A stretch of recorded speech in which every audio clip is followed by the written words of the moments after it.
வணக்கம் நேயர்களே, கடவுள் டிவி நேயருக்கு லக்ஷ்மண நண்பர் வணக்கங்கள். இப்போ நம்ம பார்க்க போகிறது வார ராசி பலன் 21ஆம் தேதியிலேருந்து 27ஆம் தேதி வரை எப்படி இருக்க போதான்னு பார்க்க போகிறோம். எப்போதும் சொல்கிறதான் லக்னத்துக்கு பாருங்கள், ராசிக்கு பார்க்குறத விட லக்னத்துக்கு பார்க்குறது ரொம்ப நல்லதுங்க. ஏன்னா அது ரொம்ப பர்ஃபெக்டாக இருக்கும்.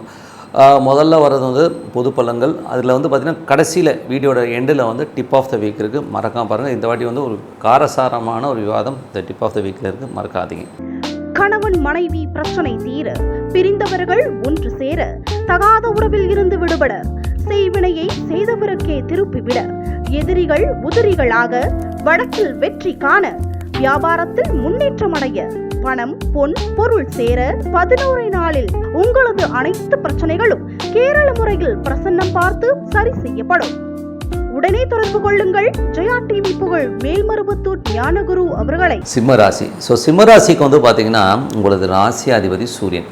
சூரியன் பார்த்தீங்கன்னா உங்களுக்கு இப்போது இருக்கிறது 9ல் இருக்கார். ஸோ 9 பாதகஸ்தானமாக இருந்தால் ஒரு உச்சமாக இருக்கிறார். ஒரு வீடு சம்மந்தமான விஷயங்கள், குடும்பம் சம்மந்தமான விஷயங்களில் ஒரு கடன் வாங்கலாங்கிற ஒரு எண்ணங்கள் இருக்கும். அதே மாதிரி கடன் வாங்கிட்டு சில பேர் கடன் வாங்கி வெளியூர் போகலாமாங்கிற எண்ணங்களையும் கொடுத்துரும். ஸோ அதில் சூரியன் கேதுன்னும் போதே ஒரு லக்னாதிபதி கேது இருக்கும்போது நிறைய கடன்களையோ இல்லாட்டி உடல் ரீதியான விஷயங்கள், ஒரு சின்ன ட்ரீட்மெண்ட் போகிற மாதிரி விஷயங்களையும் கண்டிப்பாக கொடுக்கும். பயப்படுற மாதிரிலாம் ஒன்றும் இல்லை, பட் இருந்தால் அது கொஞ்சம் கவனமாக இருக்கணும். ஓகேங்களா? ஸோ அதுக்கப்புறம் பார்க்கும்போது உங்களுக்கு 2 மற்றும் 11ஆம் தேதி, 2ன்னா குடும்பம், 11 ஒரு நல்ல லாபங்களை கொடுக்குற விஷயங்கள். ஸோ அந்த மாதிரி விஷயங்கள் இருக்கிறபோது அது 8ல் புதன் நீச்சமாகி நீச்சபங்க ராஜகோகமாக இருக்கும்போது கொஞ்சம் கவனமாக இருக்கணும். ஒரு இடத்துல பேசும்போதோ பழகும்போதோ கொஞ்சம் கவனமாக இருந்துக்கு நல்லது. நண்பர்கள் விஷயங்களையும் கொஞ்சம் பார்த்து பேசுங்க. யாராவது நண்பர் பாட்டி கீட்டி கேட்டாங்கன்னா அதெல்லாம் இப்போ முடியாது அப்படின்னு சொல்லி அவாய்ட் பண்ணிக்கோங்க. ஸோ அந்த மாதிரி அவாய்ட் பண்ணிங்கன்னா ரொம்ப நல்லது. அதுக்கப்புறம் 3ஆம் அதிபதியான சுக்கிரன். ஸோ 3ஆம் அதிபதியான சுக்கிரன் பார்த்திங்கன்னா உங்களுக்கு 3 மற்றும் 9ஆம் அதிபதியாக சுக்கிரன் வரார். ஸோ அது என்ன மாதிரி விஷயங்களை கொடுக்கணும் போது 10 தொழில் ரீதியான விஷயங்கள். ஸோ தொழில் ரீதியான விஷயங்கள் பார்த்திங்கன்னா என்ன மாதிரி விஷயங்கள் பண்ணும்போது அது உச்சமாக இருந்து அது தொழிலே இருக்கும்போது இப்போ தொழிலில் பெரிய வாய்ப்புகள் வருது. புதுசாக அக்ரிமெண்ட் சைன் பண்ணுற மாதிரி விஷயங்கள்லாம் நிறைய கொடுக்கும். ஏன்னா அந்த சுக்கிரன் உச்சமாகி அந்த பரிவத்தில் இருக்கும்போது அந்த மாதிரி விஷயங்களே கண்டிப்பாக கொடுத்துரும். அதுக்கப்புறம் உங்களுக்கு 4 மற்றும் 9ஆம் அதிபதியான செவ்வாய் உங்களுக்கு 12ல் நீச்சமாக இருக்கும்பொழுது அப்பா அம்மா சார்ந்த உறவுகள் அவங்களுக்காக ஐயோ என்ன அம்மா அப்பா இந்த மாதிரி பேசிட்டாங்க, இந்த மாதிரி பண்ணிட்டாங்கன்னு பின்னாடி யாரோ சொன்னாங்கன்றதுக்காகலாம் மனசில் ஒரு குறையும் ஒரு டென்ஷனும் இருக்கிறதுக்கான வாய்ப்புகள் கொஞ்சம் கவனமாக இருக்குங்க. ஸோ ஏன்னா அது ஒரு மனக்காயங்களை ஏற்படுத்தும். சில நேரம் நீங்களே சண்டைக்கு போயிடலாம், ஏன் இப்படி சொன்னீங்கிற மாதிரி எண்ணங்கள்லாம் கொடுக்கும். ஸோ அதெல்லாம் கொஞ்சம் அவாய்ட் பண்ணிக்கிறது ரொம்ப ரொம்ப நல்லது. ஸோ அதுக்கப்புறம் பார்க்கும்போது உங்களுடைய ஏன்னா அந்த இடம் அந்த மாதிரி விஷயங்களே கண்டிப்பாக கொடுத்துருங்க. ஸோ கொஞ்சம் பார்த்து நடந்துக்குங்க. அதுக்கப்புறம் உங்களது 6ஆம் அதிபதியான குரு. ஸோ இதில் பார்த்திங்கன்னா 6ஆம் அதிபதியான சனியும் பார்த்திங்கன்னா உங்களுக்கு 8ல் இருக்கும்போது வேலை சம்மந்தமான விஷயங்கள் ரொம்ப கவனமாக இருக்கணும். வேலையில் தேவையில்லாத ஒரு டென்ஷனோ ஸ்ட்ரெஸ்ஸோ வரும். ஏன்னா 8ஆம் இடத்துல சனி இருக்கும்போது அது ராகுடைய இருக்கும்போது நிறைய கோபதாபங்களை கொடுத்துரும். கடன் கொடுக்கல் வாங்கல் சம்மந்தமான விஷயம் கொஞ்சம் கவனமாக இருந்தது நல்லதுங்க. ஸோ 7ஆம் அதிபதியான சனியும் 8ல் இருக்கும்போது கணவன் மனைவியினோட தேவையில்லாத தர்க்கங்கள், ஒரு எமோஷனாக ஒரு ஈகோவாக பேசுறது, நான் தான் இந்த ஆளுக்கு என்ன தெரியும், இவருக்கு என்ன தெரியும்னு சொல்லிட்டு ஒருத்தர் அந்த எமோஷனையும் இந்த மாதிரி இப்போ ஒரு ஈகோவாக நான் தான் அப்படிங்கிற மாதிரி விஷயங்கள்லாம் இருக்கும். ஸோ அதெல்லாம் விட்டு கொடுத்து போங்க. ஏன்னா வாழுகிற வாழ்க்கை முதல்ல பார்த்திங்கன்னா ஒரு நல்ல சின்ன வாழ்க்கை, அழகான வாழ்க்கை. அதை டெய்லி ஒவ்வொரு நாளும் ஒவ்வொரு நொடியும் நம்ம சந்தோஷமாக இருக்கிறதுக்காக தான் ஆண்டவன் இந்த பிறப்பை கொடுத்துருக்கார். நம்ம தேவையில்லாத விஷயத்தை மண்டையில் போய் போட்டுக்கிட்டு அதை உலட்டிட்டு இருக்கிறதுல அது அப்படி தான் இருக்கும். வாழ்க்கைன்னா என் குருநாதர் ஜிகே சொல்வார், என்ஜான் உடம்பில் ஒரு ஜான் மலம் சொல்வார். ஸோ அந்த மாதிரி நம்ம ஒரு கழிவு இருக்கும், அந்த ஒரு நாத்தத்தோடு தான் வாழணும். எல்லாருக்குமே ஒரு சஃபிஸ்டிகேட்டடாக ஒரு 100% சூப்பரான லைஃப் இருக்காது. ஒரு சேலஞ்ச் இருக்கும், ஒரு டென்ஷன் இருக்கும், ஒரு சந்தோஷம் இருக்கும், எல்லாமே இருக்கும். எல்லாமே கலந்தது தான் வாழ்க்கை.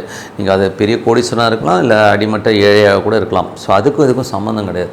லைஃபுங்கிறது நீங்கள் எப்படி எடுத்துக்கிறீங்கன்றது தான் விஷயம். ஸோ என்னை பொறுத்தவரை பார்த்திங்கன்னா ஒரு 3 வேளை சாப்பாடு, நல்ல ஒரு உறக்கம், அது ஒரு நல்ல லைஃப்னு தான் சொல்லுவேன் நான். நல்லா தூங்குனீங்களா, நல்லா சாப்பிட்டீங்களா, போதும். நோய் இல்லையா, அருமையான வாழ்க்கை, அதுதான் சிறப்பான வாழ்க்கைன்னு தான் சொல்லணும்.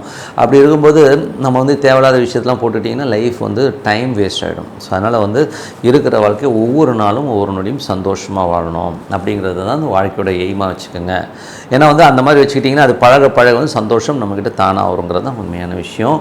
அதுக்கப்புறம் பார்க்கும்போது உங்களுக்கு வந்து 8ஆம் அதிபதி குரு. ஸோ 8ஆம் அதிபதி குரு வந்து பார்த்திங்கன்னா உங்களுக்கு வந்து 10ல் இருக்கும்போது தொழிலில் வந்து அது பரிவர்த்தனை வந்து ஒரு 8லேயே இருக்கார். ஸோ அதனால் தொழில் ரீதியான விஷயங்கள் வந்து ரொம்ப கவனமாக இருக்கணுங்க. ஏன்னா வந்து ரொம்ப எமோஷனாக இருக்கிறமான விஷயங்களே கண்டிப்பாக கொடுத்துரும். அது பரிவர்த்தனை இருக்கும்போது தேவையில்லாத ஆளுங்கள்லாம் வந்து நம்ம டென்ஷன் பண்ணுறதுக்கான வாய்ப்பாக இருக்கலாம். 8ஆம் குரு வந்து 8லே இருக்கும், கொஞ்சம் கவனமாக இருந்துக்கணும். அது மட்டும் இல்லாமல் குழந்தைங்க வந்து கொஞ்சம் மனக்காயங்கள் கொண்டமான விஷயங்கள்லாம் நிறைய நடக்கும். குழந்தைங்க கொஞ்சம் ஏதாவது இடவரமாக பேசுகிறது இந்த மாதிரி விஷயங்களாக இருக்கணும், கொஞ்சம் கவனமாக இருந்துக்குங்க. அதுக்கப்புறம் வந்து 9ஆம் அதிபதியான செவ்வாய். ஸோ 9ஆம் அதிபதி செவ்வாய் வந்து 12ல் இருக்கும்போது அப்பா அம்மாவோட முதல்ல சொன்ன மாதிரி அவங்களால வந்து நமக்கு மனக்காயங்கள் இருக்கும். ஏன்னா நீச்சம்ங்கிறது வந்து பின்னாடி பேசுனாங்க. 12ன்றது பின்னாடி பேசுதல்னு சொல்லுவோம். ஸோ மறைமுகமாக அவங்க சொன்னாங்க, இவங்க சொன்னாங்க, உங்கள் அப்பா இப்படி பேசிட்டாருமேங்கிற மாதிரி விஷயங்கள்லாம் இருக்கும். அதெல்லாம் தூக்கி போட்டு எங்கள் அப்பா அம்மா தானே, இந்த ஜென்மத்தில் அப்பா அம்மா அவங்க சொன்னால் சொல்லிட்டு போங்கன்னு சொல்லிட்டு விட்டுட்டு போயிடுங்க. ஏன்னா ஒரு சில விஷயங்களை வந்து நம்ம ரொம்ப பெருசு பண்ணோம்னா தான் கஷ்டம். அதுக்கப்புறம் பார்க்கும்போது உங்களுடைய 10ஆம் அதிபதி. ஸோ 10ல் வந்து சுக்கிரனே இருக்கும்போது தொழில் ரீதியான விஷயங்கள் ரொம்ப சிறப்பான பலன்களை கண்டிப்பாக கொடுத்துருங்க. ஸோ அதில் எந்தவித மாற்றம் இல்லை. நல்ல ஒரு வளர்ச்சி, தொழில் வந்து நல்ல ஒரு ஏற்றம் வர்றதுக்கான ரொம்ப நல்லாயிருக்கு. 11ஆம் அதிபதியான புதனும் பார்த்திங்கன்னா ஒரு நீச்சபங்க ராஜயோகமாக இருக்குது. பட் இருந்தாலும் அது 8ல் இருக்கும்போது தேவையில்லாத நண்பர்களாலும் ஒரு குடும்பத்தாலும் வந்து ஒரு மன உளைச்சல் வரும். ஸோ அதெல்லாம் வந்து கொஞ்சம் கேர்ஃபுல்லாக பார்த்துக்கிறது ரொம்ப நல்லதுங்க. ஸோ என்னை பொறுத்தவரை வந்து ஒரு அமைதியான இடம். ஸோ உட்காந்து நம்ம ஒரு நல்ல ஒரு பிரார்த்தனை, டெய்லி வந்து 3 வேளை சாப்பாடு எப்படி முக்கியமோ அதே மாதிரி நமக்கு வந்து ஒரு அமைதியான ஒரு இடத்துல உட்காந்து ஒரு மெடிடேஷன் பண்ணுறது ரொம்ப நல்லதுங்க. ஸோ மனசார உட்காந்து அந்த இறைவனை உள்ளுக்குள்ளே வர வச்சு நீங்கள் மெடிடேஷன் சாண்டிங் பண்ணி பாருங்கள். ஸோ உதாரணத்துக்கு ஈஸ்வரன் வைங்களேன், ஓம் நமச்சிவாய ஓம் நமச்சிவாய மனசார பண்ணுங்கள். சிறப்பான வாழ்க்கைங்க, ஒரு நல்ல வாழ்க்கை நம்மக்கிட்ட வரும். இறைவன் நம்ம கூட வந்துடும். அதுக்கு டியூன் பண்ணுங்கன்னு தான் சொல்லணும்னு சொல்லிட்டு tip of the week. So tip of the வீக்கில் வந்து இப்போ நம்ம பார்க்க போகிறது வந்து வசியம். ஸோ வசியம்ங்கிறது வந்து பார்த்திங்கன்னா வாழ்க்கையில் ரொம்ப கண்டிப்பாக முக்கியங்க. ஏன்னா வந்து வாழ்க்கையில் ஒரு ஈர்ப்பு, ஒரு வசியம் இருந்தால் தான் வந்து ஒரு சந்தோஷம் கண்டிப்பாக இருக்கும். ஸோ ஒருத்தர் மேலே ஒருத்தர் ஒரு எதிர்பார்ப்போட, ஒரு கணவனை வந்து மனைவி வந்து எதிர்பார்த்துருக்கிறது, மனைவி கணவனை எதிர்பார்த்துருக்கிறதுலாம் வந்து ஒரு ஃபீல். ஸோ அந்த மாதிரி ஃபீல் வந்து காதலி எல்லாத்துக்குமே வச்சுக்கலாம். ஸோ அந்த மாதிரி ஃபீல்ஸ் நிறைய பேர்லாம் இல்லை, ஒரு மைனஸ் ஆகுது அப்படிங்கிற விஷயம் எல்லாருக்குமே இருக்குங்க. ஸோ இப்போ வந்து கணவன் மனைவி. ஸோ கணவன் மனைவிக்கு நடுவில் வந்து ஒரு ஒற்றுமை இல்லாமல், பார்த்தாலே ஒரு அந்யோன்யம் இல்லாமல் இருக்குது. அவர் வராரு நிறையா இருக்குங்க அப்படிங்கிற மாதிரி விஷயங்கள் நிறைய பேர்ட்ட இருக்குது. ஸோ அந்த மாதிரி இருக்கிறவங்க வந்து என்ன பண்ணலான்னும் போது வெற்றிலை பாக்கு. ஸோ வெற்றிலை பாக்குங்கிறது சூப்பரான ஒரு விஷயங்க. ஸோ இது வந்து பார்த்திங்கன்னா ஜென்ரலாக வந்து உடம்புக்கும் நல்லது. உடம்புக்கு பார்த்திங்கன்னா அந்த சுண்ணாம்புங்கிறது வந்து உங்களுக்கு வந்து நிறைய ஹார்ட் டிசீஸஸ் வராமல் வந்து கிளியர் பண்ணும், உங்களுக்கு கொழுப்புகளை இது பண்ணும், அது வேறு விஷயம். பட் அதில் உள்ள ஒரு பெரிய விஷயம் என்னென்னா, இந்த வெற்றிலை பாக்கு சுண்ணாம்பு இந்த 3ம் கலந்து 2 பேருமே ஒன்றா உட்காந்து போடணும் வெற்றிலை. ஸோ அந்த மாதிரி போடும்போது அது ஒரு நிறைய வசியத்தை கொடுக்குது. இவங்களுக்குள்ளே இருக்க ஒரு இன்டர்மெசி பாண்டேஜ், அந்த ஒரு ஈர்ப்புத்தன்மையை அதிகப்படுத்துங்கிறது வந்து ப்ரூவனுங்க, பக்காவாக ப்ரூவ் ஆகும். ஸோ இது வந்து அப்ளை பண்ணி பாருங்கள், ரொம்ப நல்லாயிருக்கும். ஏன்னா வந்து இது வந்து ரொம்ப ப்ளஸ்ஸாக இருக்குங்க. அதுக்கப்புறம் பார்க்கும்போது ஒரு சில ஜாதகங்களில், ஸோ சில ஜாதகங்களில் பார்த்திங்கன்னா சுக்கிரன் செவ்வாய்ங்கிறத வந்து நாங்கள் மெயினாக பார்ப்போம். ஸோ பொருத்தம்லாம் பார்க்கும்போது இந்த பையனுடைய சுக்கிரன் இருக்கிற இடத்துல அந்த பெண்ணுடைய செவ்வாய் இருக்கிறது, அந்த பெண்ணுடைய செவ்வாய் இருக்கிறது இந்த பையனுக்கு சுக்கிரன் இருக்கிறது, இந்த மாதிரி விஷயங்கள். அதேமாதிரி குரு செவ்வாய், இந்த மாதிரி தொடர்புள்ள ஜாதகங்களை இணைக்கிறது வந்து ரொம்ப அவசியமாகவும் அவங்க வந்து ஒன்று விட்டு கொடுக்காம ஒரு அந்யோன்யமாக இருக்கிற ஃபீலை கண்டிப்பாக ஏற்படுத்தலாம். சரிங்க, அதெல்லாம் ஆயிடுச்சுங்க. இப்போ வந்து நான் என்ன பண்ணுறது, ஏற்கனவே வந்து சண்டை நடந்துட்டுருக்கு, நான் என்ன பண்ணுறது அப்படின்னு கேட்டிங்கன்னா, ஸோ என்னை பொறுத்தவரை வந்து சில ஜாதகங்கள் வந்து பை ஆக்சிடென்ட், ஏன்னா வந்து 7 பொருத்தம் 8 பொருத்தம் 10 பொருத்தம் இருக்குன்னு சொல்லிட்டு கல்யாணம் பண்ணிவிடுவாங்க. ஆனால் அந்த பொண்ணுக்கு வந்து இவரை பார்த்தாலே பிடிக்காது, ஒரே எரிச்சலாக இருக்கும், இவனை பார்த்தாலே காண்டாவதுங்க அப்படின்னும், இவனை பார்த்தா இந்த மூஞ்சை பார்த்தாலே எனக்கு அப்படியே 2 அட்டடி இல்லாமங்கிற அளவுக்கு கோவம் வருதுங்கன்னுவான். இல்லைனா சில நேரங்கள் என்னன்னா நான் பார்த்தாலே பயம் வரும், ஐயோ நான் பார்த்தாலே பயமாக இருக்குங்கிற மாதிரி ஃபீலை கண்டிப்பாக ஏற்படுத்தும். ஸோ இந்த மாதிரி கணவன் மனைவி இதில் வந்து 2 பேருமே இருக்கும். ஸோ பொண்டாட்டியை பார்த்து பயப்படணும் இருக்கிறான், புருஷனை பார்த்து பயப்படுற பொண்டாட்டியும் இருக்குது.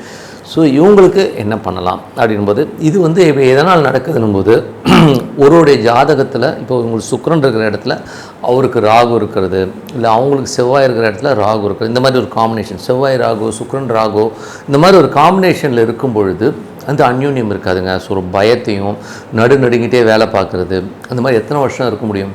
ஸோ இந்த மாதிரி ஒரு பிரச்சனை உள்ளவங்க என்ன பண்ணோன்னா, சர்ப கோயில்களும்போது பக்கத்தில் ஏதோ புத்து கோயில் இருக்கும் இல்லையா, ஸோ புத்து கோயில்களுக்கு போயிட்டு அங்கே எண்ணெய் வாங்கி கொடுத்து பிரார்த்தனை பண்ணுவாங்க.